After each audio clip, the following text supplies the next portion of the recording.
Multiverse में फिर parallel universe में ट्रैवल करना बड़ा फैसिनेटिंग लगता है। सोच के मजा आता है कि क्या इकलौता हमारा ही यूनिवर्स है जो कि एग्जिस्ट करता है, या फिर ऐसे और भी यूनिवर्स एग्जिस्ट कर सकते हैं। अगर हैं तो वो यूनिवर्स कैसे हैं। और फॉर समहाउ हमने एक पोर्टल बना लिया, एक डोरवे, एक गेट बना लिया कि हम अपने यूनिवर्स से दूसरे यूनिवर्स में हम ट्रैवल कर सकते हैं। तो हमको वहां पे क्या देखने को मिलेगा? क्या वहां पे हमारा एक ऑल्टरनेट वर्जन होगा जो कि सेम जिंदगी जी रहा है, बिल्कुल हमारे साथ दिखता है, एब्सोल्युटली सेम, कोई डिफरेंस नहीं है। या फिर हो सकता है वहां पे टोटली अलग कहानी हो आपकी। मतलब यहाँ पे जैसे मैं कभी कुछ और काम करता हूँ, वहां पे कुछ और काम करता हूँ। वहां पे मैं मे भी एक दूसरी फैमिली बॉर्न हुआ हूँ। वहां पे टोटली डिफरेंट केसेस हो, वहां के लॉज ऑफ फिजिक्स अलग तरीके से काम करते हो। या फिर इसके साथ ये भी पॉसिबल है गाइस कि जरूरी नहीं है कि वहां पे 21st सेंचुरी चल रहा हो। क्वाइट पॉसिबल कि वहां पे 31st सेंचुरी चल रहा हो, या फिर 20th सेंचुरी चल रहा हो, 17th सेंचुरी चल रहा हो, या फिर ये भी पॉसिबल है कि वहां पे डायनासोर्स वाला टाइम चल रहा हो। And even the bigger thing is, ये भी पॉसिबल है कि वहां पे अभी तक बिग बैंग हुआ ही नहीं है। तो क्या क्या पॉसिबिलिटीज हैं, इसके बारे में इस वीडियो में हम डिस्कस करते हैं।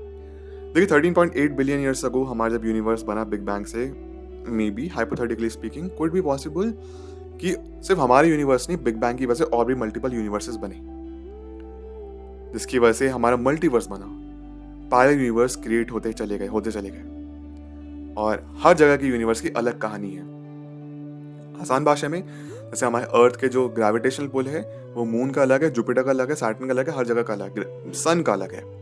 सिमिलरली अगर और कोई यूनिवर्स होगा तो क्वाइट पॉसिबल कि वहां पे अलग तरीके से काम करता हो, वहां पे अलग तरीके से फॉर्मेशन हो ह्यूमंस की, जैसे हम देखते हैं वैसे ना हो, मे बी हमसे ज्यादा एडवांस हो, टाइप 3 हो, टाइप 1 ना हो, या फिर हमसे पिछड़ी जाती हो। अभी भी मे बी वो केवमैन वाला एरिया चल रहा है वहां पे, या फिर वहां पे एरा चल रहा है डायनासोर्स का, या फिर समहाउ डायनासोर्स और ह्यूमंस एक साथ रह रहे हैं। Although this seems to be almost impossible, because dinosaurs का ह्यूमंस का एक साथ रहना अकॉर्डिंग टू मूवी एटलीस्ट तो इम्पॉसिबल है, बिकॉज डायनासोर्स कार्निवोरस एंड वो ह्यूमंस को खत्म कर देंगे। बट स्टिल हम कंसिडर करते हैं कि ऐसा हो गया, एंड कुछ लोग सर्वाइव कर लेंगे लोग समहाउ, मे बी गुफाओं में छुप के या फिर डायनासोर से बच के। मैनी वर्ल्ड इंटरप्रिटेशंस ये कहते हैं कि जैसा आप सोचते हैं उसमें हमेशा आपको लाइफ में दो चॉइसेस मिलती हैं।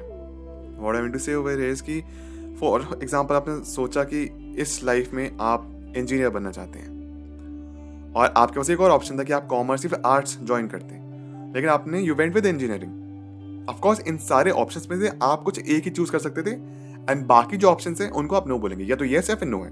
नो में मल्टीपल ऑप्शंस है, लेकिन दो सिनेरियो, आपने इंजीनियरिंग को हाँ बोला, वो एक ऑप्शन हो गया, ना बोला, ना में कॉमर्स, मेडिकल ये सब आ गया, आर्ट्स आ गया, ये नो है। ठीक है, ये तीन चीजों का हम नो बोलते हैं, एक चीज को यस। तो इस बेसिस पे, इंजीनियरिंग के बेसिस पे आपकी लाइफ अलग स्टार्ट हुई है। अब नो के बेसिस पे और ब्रांचेस बन जाती हैं। एक जगह आप डॉक्टर बने, एक जगह आप सीए बने, और एक जगह आप मे बी आर्टिस्ट बने। तो यहाँ पर अलग अलग ब्रांचेस बन गई हैं। अब यहाँ पे फर्दर ब्रांचेस कैसे होंगी? आपने स्पेशलाइजेशन किस में किया, आप किस टाइप के डॉक्टर बने। और सेकंड चीज, क्या आप सिर्फ सीए ही बने, या सीए बने तो आप कौन से फर्म में जाके बने।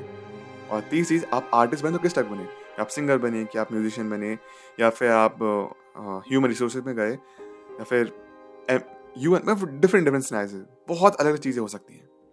ये हो गया मैनी वर्ल्ड इंटरप्रिटेशंस। जैसा हमने सोचा, जो हमने चाहा, उसके ऑपोजिट में एक और ब्रांच बन गई है, और जिस ब्रांच में हम जी रहे हैं ये हमारे डिसीजन के ऊपर आप लाइफ जी रहे हैं, राइट। जो हमारी अर्थ की, जो अभी हमारी लाइफ चल रही है, ये हमारा एक सिनेरियो था जिसको हमने चूज किया।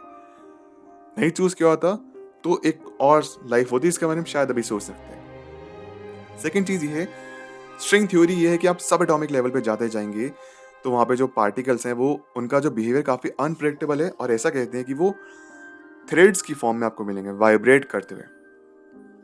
और मे बी अगर उसके बारे में और अभी रिसर्च चल रही है, बहुत सब कुछ होना भी बाकी है, बट सिंपल वर्ड्स में अगर ब्रीफ में जाए तो मे बी कुछ हिडन डायमेंशंस या फिर ऑल्टरनेट डायमेंशंस के बारे में हम ज़्यादा जान सकते हैं। अब यहाँ पे सबसे फेमस थ्योरीज के बारे में डिस्कस करते हैं कि ब्लैक होल के बारे में। वैसे तो ब्लैक होल अपने आप में सिंगुलैरिटी से जन्मा है, और उसके अंदर बेसिकली सिंगुलैरिटी है, और अपने अंदर सब कुछ संभाल लेता है।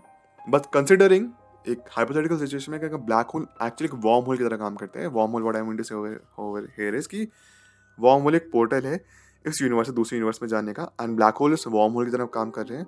आसान भाषा में, ब्लैक होल एक डोर है जिसके थ्रू आप दूसरे यूनिवर्स में जा सकते हैं। ओके, अगर आप ब्लैक होल के थ्रू उस यूनिवर्स में जाते हैं तो वहाँ पे आपको क्या देखने को मिलेगा, इसके बारे में आप आगे डिस्कस करते हैं कि कैसे कैसे यूनिवर्स हो सकते हैं फर्दर।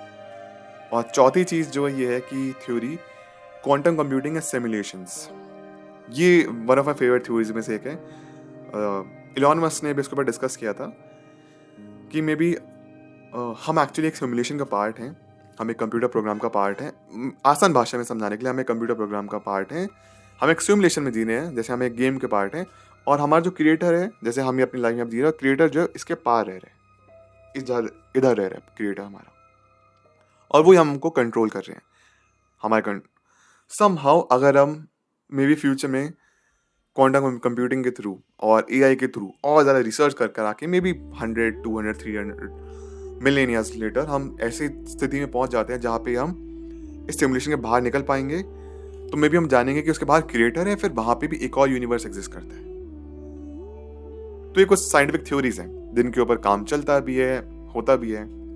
अब डिस्कस करते हैं कि what might we see on the other side. Number 1, slightly different.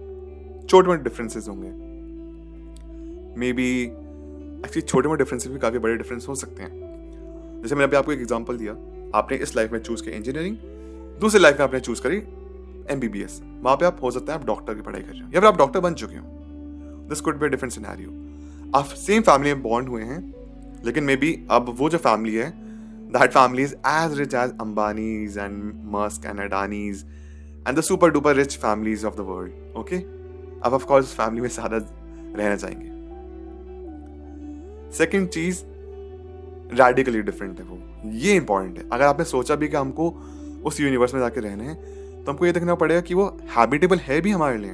वहाँ पे अगर यूनिवर्स के लॉज, फिजिक्स के लॉज अलग तरीके से काम करते हैं, वहाँ पे ग्रेविटेशन अलग काम कर रही है, वहाँ पे ऑक्सीजन लेवल अलग है, वहाँ पे जिंदगी जीने के जो गैसेस की जरूरत है, जो तरीके हैं वो डिफरेंट है, तो आप अडेप्ट ही नहीं कर पाएंगे, वो इनहैबिटेबल हो जाएगा आपके लिए। मान लीजिए just a very fake scenario, वहाँ पे हम ऑक्सीजन पे जीते हैं, राइट, O2 पे, वहाँ पे O2 की जगह हम कुछ और जीते हैं, वहाँ पे कुछ डिफरेंट लॉज है, अलग तरीके से काम कर रहे हैं, वो आपकी बॉडी अडेप्ट ही नहीं कर पाएगी। क्वाइट पॉसिबल कि आपकी डेथ हो जाए अगर हम इस यूनिवर्स के लिए बनाए हैं, क्योंकि हम इस यूनिवर्स में अडेप्ट कर सकते हैं अपने आप को। हम इसी यूनिवर्स के अकॉर्डिंग हमारी बॉडी काम करती है, दूसरी यूनिवर्स में काम नहीं करेगी। साथ साथ में क्वाइट पॉसिबल कि दूसरी यूनिवर्स में अभी भी डायनासोर जिंदा हैं, या फिर वहां पे भी टाइमलाइन ही अलग चल रही है, वो या तो फ्यूचर में जी रहे हैं या पास्ट में जी रहे हैं, या फिर वहां पे 2024 2025 ही चल रहा है, 2026 चल रहा है, आसपास का ही टाइम है, ज़्यादा डिफरेंस नहीं है, तो उसमें आपको ज़्यादा डिफरेंस देखने को नहीं मिलेगा। But these are just theories and ideas कि वहाँ पे क्या क्या हो सकता है। सबसे कमाल की चीज़, वहाँ पे ऑल्टरनेटिंग हिस्ट्री होगी, कि वहाँ पे ऐसी शायद चीज़ें एग्जिस्ट नहीं की, ऑल्टरनेट हिस्ट्री टोटली, कि वहाँ पे ऐसी चीज़ एग्जिस्ट ही नहीं की। What I mean to say over is कि मान लीजिए कि वहाँ पे World War I और World War II हुआ ही नहीं, या फिर ह्यूमंस कभी इतनी टेक्नोलॉजी बना नहीं पाए, या फिर टेक्नोलॉजी उन्होंने बहुत पहले बना ली थी, फिर World War I World War II के टाइम पे ही इंटरनेट ऐसी टेक्नोलॉजी थी, एग्जिस्ट करती थी, या फिर मे बी वहाँ पे ग्लोबल वार्मिंग के ऊपर पहले से कंसिडर किया गया था कि कार्बन एमिशन का हमको ध्यान रखना है, और मे बी ईवीज ही पहले बना दी, फॉसिल फ्यूल की बजाय हम समाव ईवी पे रिलाय करें, उनकी टेक्नोलॉजी आगे थी। या फिर उन्होंने सन की, या फिर सन की एनर्जी को, उन्होंने सोलर एनर्जी को बेटर तरीके से इस्तेमाल किया, और वहां पे बिजली, इलेक्ट्रिसिटी फ्री हो गई। जस्ट फ्यू आइडियाज कि काफ़ी कुछ ऑल्टरनेटिव चीज़ हो सकती है वहाँ पे, काफ़ी डिफरेंटली आपके पास भी आइडियाज़ होंगे कि आप दूसरे यूनिवर्स में क्या देखना चाहेंगे, फिर आपको क्या लगता है, आपका परसेप्शन क्या है, वो मुझे जरूर बताइए कमेंट्स में। अब ऐसा नहीं है कि इसके ऊपर काम नहीं चल रहा है, इसके ऊपर फिजिसिस्ट या फिर साइंटिस्ट काम नहीं कर रहे हैं, इसके ऊपर काम चल रहा है। जैसे एक एग्जांपल आपको देता हूँ कि टेनिस ओक रिज लैब में 85 मेगाटन का न्यूक्लियर रिएक्टर है, जिसके थ्रू वहाँ पे कोशिश करी जा रही है कि एक बीम ऑफ न्यूट्रॉन्स को फेंका जाए इतनी हाई स्पीड से, इतने फोर्स के साथ, कि अगर वो दीवार पे टकराएंगे तो काफ़ी ज़्यादा डिफ्यूज होंगे, काफ़ी ज़्यादा खत्म हो जाएंगे, कुछ वैल्यू नहीं बचेगी, नेग्लिजिबल हो जाएगा सब कुछ। लेकिन अगर कुछ उस दीवार को पार करते हुए समहाउ दूसरी साइड पहुंच गए, उनकी मिरर इमेजेस बन गई, तो उसके थ्रू हम थोड़ा और बेटर तरीके से जान पाएंगे पैरेलल यूनिवर्स के बारे में, या फिर मिरर यूनिवर्स के बारे में। आसान भाषा में जैसे आपने स्ट्रेंजर थिंग्स देखा है, वहाँ पे अपसाइड डाउन वर्ल्ड है, कुछ उसी तरीके से आप यहाँ पे थोड़ा बहुत समझ सकते हैं। इसी के साथ साथ सर्न स्विट्जरलैंड में LHC है, यानी कि लार्ज हैड्रॉन कोलाइडर, वहाँ पे भी एक्सपेरिमेंट ये चल रहा है कि एक वो पार्टिकल एक्सेलरेटर है जिसके थ्रू कुछ माइक्रोस्कोपिक मिनिएचर ब्लैक होल बना पाए और उसके बारे में ज़्यादा जान पाए। ये बहुत बड़े प्रोसेस होते हैं, इन पे काम चलता रहता है, it takes a lot of time कुछ रिजल्ट्स आने में। तो मे भी हो सकता है कि in maybe next 50 years हमको काफ़ी कुछ पता चल पाए अबाउट द नेक्स्ट यूनिवर्स, या फिर पैरेलल यूनिवर्स, या फिर ब्लैक होल एक्चुअली कुछ है नहीं, जस्ट वो एनर्जी है, वहाँ पे ग्रेविटेशन है। बट ऐसा नहीं कि उसके ऊपर रिसर्च नहीं चल रही, रिसर्च चलती है। कोई भी चीज़ उठती है तो उसके ऊपर रिसर्च होती है जानने के लिए। बट हाँ, मैनकाइंड इज वर्किंग ऑन। अब डिस्कस करते हैं काफ़ी इंटरेस्टिंग फिनोमेना के बारे में, द मंडेला इफेक्ट। वो ये सजेस्ट करता है कि Nelson, the great Nelson Mandela, कुछ लोग ऐसा मानना है कि नेल्सन मंडेला की डेथ 1980s में हो गई थी प्रिजन में। वहीं पे कुछ लोग ऐसा, of course he lived until 2013, but कुछ लोग ऐसा मानते हैं कि वो 1980s में चल बसे थे। बट एक आम एग्जाम्पल देता हूँ, कभी कभी ऐसा होता है कि आपके और आपके दोस्त ने कुछ चीज़ ऐसी देखी, फॉर एग्जाम्पल आपके सामने कुछ हादसा हो, आप लोगों ने देखा, लेकिन 5-10 ईयर्स लेटर उसकी मेमोरीज कुछ और होंगी, आपकी मेमोरीज कुछ और होंगी। फॉर एग्जाम्पल आपने किसी आदमी को देखा कि उसने येलो जैकेट पहन रखी थी, आपका दोस्त सोचता था कैसे कहेगा, नहीं उसने येलो नहीं, उसने रेड जैकेट पहनी हुई थी, या उसने जैकेट ही नहीं पहन रखी थी। सेम इंसिडेंट आपने देखा, लेकिन एक की मेमोरी थोड़ी अलग है, इसको फॉल्स मेमोरीज भी कहते हैं। आपको अपनी बात पे पूरा कॉन्फिडेंस है, नहीं उसने येलो जैकेट पहन रखी थी, आपका दोस्त कह रहा है नहीं उसने नहीं पहन रखी थी। बहुत सारी सेम इंसिडेंट हमारे सामने हुए, लेकिन मेमोरीज में डिफरेंस आ गया। मे बी एक ने उसको अलग तरीके से नोटिस किया, उसके ब्रेन ने अलग तरीके से ग्रास्प किया, दूसरे का अलग तरीके से, तो हमें फॉल्स मेमोरीज क्रिएट होती है। अब यहाँ पे आम भाषा में कहते हैं कि ग्लिच इन द मैट्रिक्स या glitch in the parallel universe, कि एक का ब्रेन दूसरे यूनिवर्स के ब्रेन के साथ समहाउ फॉर कुछ सेकंड के लिए कनेक्ट हो गया था, एंड उस यूनिवर्स में भी उस बंदे ने येलो जैकेट नहीं पहनी थी, और उसको उस यूनिवर्स के दिमाग में बातें आ रही हैं, या फिर कुछ चीज़ आपका घटने वाली है, वहाँ पे डेजा वू आपके साथ हो गया। सुनने में काफ़ी इंटरेस्टिंग है, मज़ा आता है ऐसी चीज़ें बात करने में। इसको बोलते हैं Mandela effect. Same incident, but एक ने उसको दूसरे तरीके से परसीव किया है और एक ने उसको अलग तरीके से परसीव किया है। सेम इंसिडेंट, और डेफिनेटली कभी ना कभी हमारे साथ ऐसा होता भी है। लेकिन चलिए मान लेते हैं अब एज ऑफ नाउ कि हमने एक पोर्टल बना लिया है, एक वार्म होल बना लिया है, एक ऐसा पोर्टल है जिसके थ्रू आप पैरेलल यूनिवर्स में ट्रैवल कर सकते हैं। तो उसके क्या होगा सुना है, सबसे पहले से कौन सी है कि उसके एनर्जी रिक्वायरमेंट बहुत ज़्यादा होगा। मान लीजिए एक वार्म होल के थ्रू आपने स्टेप इन किया उस वार्म होल में, उसकी एनर्जी सडनली खत्म हो गई, कोलैप्स हो गया, तो अब आप ऐसी जगह फंसे हुए हैं जहां पे आपको दोबारा लेके आना इम्पॉसिबल है। आप ना इस यूनिवर्स में, आप दूसरे यूनिवर्स में, बस यू आर जस्ट लॉस्ट, किधर है नहीं पता, स्पेस का कुछ नहीं पता, आपका वार्म होल ही बीच में बंद हो गया, आपको अपने साथ लेके चला गया, और साथ में कुछ भी नहीं है, सन्नाटे में आप बिल्कुल अकेले हैं।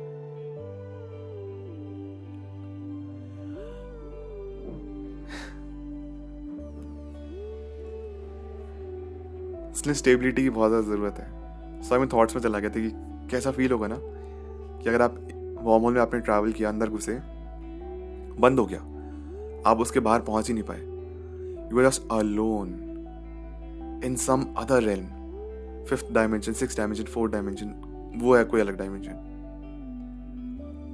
और वहां पे बस अकेले हैं, और बस अब आपको वेट करना है अपनी सांसों के खत्म होने का। अभी कब सांसें खत्म हो और अब शरीर को त्यागे, और क्या होगा तक कुछ नहीं मालूम। साथ साथ में इसके अननोन कॉन्सिक्वेंसेज भी हो सकते हैं। अगर हम अगर हम नेचर के अगेंस्ट जा रहे हैं, तो नेचर के कुछ ना कुछ अगेंस्ट जाने का एडवर्स इफेक्ट हमने देखे, ग्लोबल वार्मिंग वगैरह, इससे कुछ और भी एडवर्स इफेक्ट्स हो सकते हैं। मे बी हमने कुछ ऐसी एक सुपर नेचुरल पावर का अनलॉक कर दिया, सुपर नेचुरल ह्यूमंस का, या फिर हाई डायमेंशन ह्यूमंस का, या फिर एलियंस, आसान भाषा में ऐसे कुछ को अनलॉक कर दिया जो हमारे लिए अच्छे नहीं थे, और उसके अनप्रेडिक्टेबल इफेक्ट्स हमको देखने के लिए मिलते हैं, जिसकी हमको एक भारी कीमत चुकानी पड़ेगी।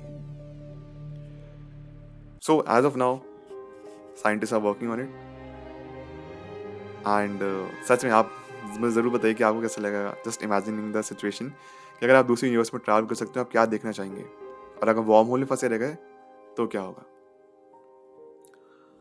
मेरा नाम अविनीत भारद्वाज, ये थ्योरीज थे कुछ बाकी जो भी सोर्स ऑफ इन्फॉर्मेशन है आपको प्रोवाइड कर दूंगा डिस्क्रिप्शन बॉक्स में। आपके पास जो भी थ्योरीज हो, कुछ आप शेयर करना चाहते हैं, प्लीज़ बस ज़रूर शेयर करिए कॉमेंट सेक्शन में। मिलता हूँ आपसे नेक्स्ट वीडियो में। Thank you so much, take care.